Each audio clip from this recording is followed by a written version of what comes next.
Hello, Mr. McGrath. Thank you so much for joining us. Hello. Now, is it fair that Congress is still drawing a paycheck while hundreds of thousands are on a pay freeze? No, it isn't fair, but it is a financial terror tactic, right? If we inflict a bunch of pain onto 1 million people, then they'll be more sympathetic to let us continue to spin our nation into oblivion. So this isn't a surprise. This is a standard operating procedure between both the Democrats and Republicans.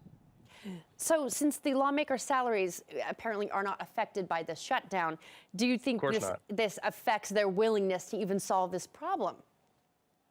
Well, I don't know if it's the fact that they're still drawing a check. Most of them are multimillionaires, certainly doing far better than the average person in this country that they claim to represent in most cases. But I think they'll use this crisis as they've used other crises to get their agenda moved forward. I don't know that the fact that they're still drawing a paycheck doesn't motivate them. I think trying to get their political will done is the motivating factor for letting us shut down the government.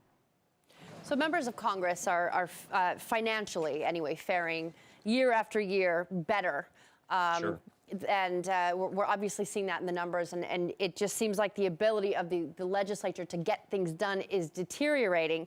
Do you think there might be a loss of touch with reality up on Capitol Hill?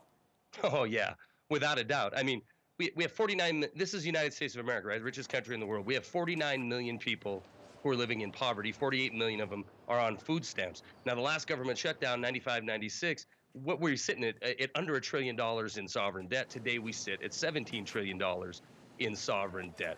20 million people unemployed. Is there a disconnect? That is an absolute understatement. Washington, D.C., I truly believe, does not understand what the average person in this country is going through.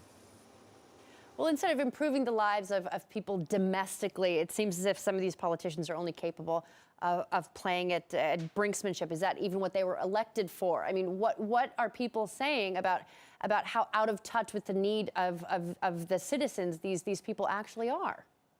I think, most people, even in the mainstream, are starting to understand that Washington, D.C. does not serve the people that sent them, that elected them and sent them there, in most cases. That's not saying all 535 members of Congress are out to get their constituency, but it sure seems like the people that stay there for decades at a time, that control legislation, that decide what gets to be talked about on the floor of the Congress or on the floor of the Senate, these people are there so long, it's obvious that they're special interest driven. They're there to make sure that they corral in the tax dollars for the special interests that help fund them and keep them in the position of power. So, completely out of touch. The people in this country will continue to suffer. We will see more austerity coming. We will see eventually, I don't know if it's this time, but down the road, a crisis with our dollar, a crisis with our debt, and a true government shutdown that's going to take most people, I think, by surprise. Yeah, what you say is interesting about these people who are essentially career politicians. Yeah. Some of them, perhaps can't even remember the last time they didn't draw a government paycheck from serving up on Capitol Hill. Does this point to a fundamental flaw in the system, seeing as how many times a government shutdown or partial shutdown has happened? My personal opinion is, yeah, it does show a flaw in our system.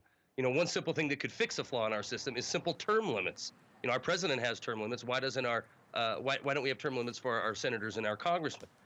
These people sit there and they amass so much power and so much influence, but look what it does for the nation. It puts us in this stalemate, in this battle every 3 months or 6 months, and it literally terrorizes the people of this country, not knowing if our economy is going to implode because we're going to get downgraded by one of these rating agencies, or if we're going to spark a global economic collapse because we want to sit here and squabble back and forth in Washington, D.C. So. Yeah, I think the system is flawed. We need to get special interests out of our system. We need to stop letting the financiers on Wall Street write the legislation that governs the financial market. We need to impose term limits in this country so we can get some of these career, lifelong, multiple decade-long politicians back to their states where they belong and let some true leadership in Washington, D.C. All right, Charlie McGrath, live from D.C. Thank you so much for joining us.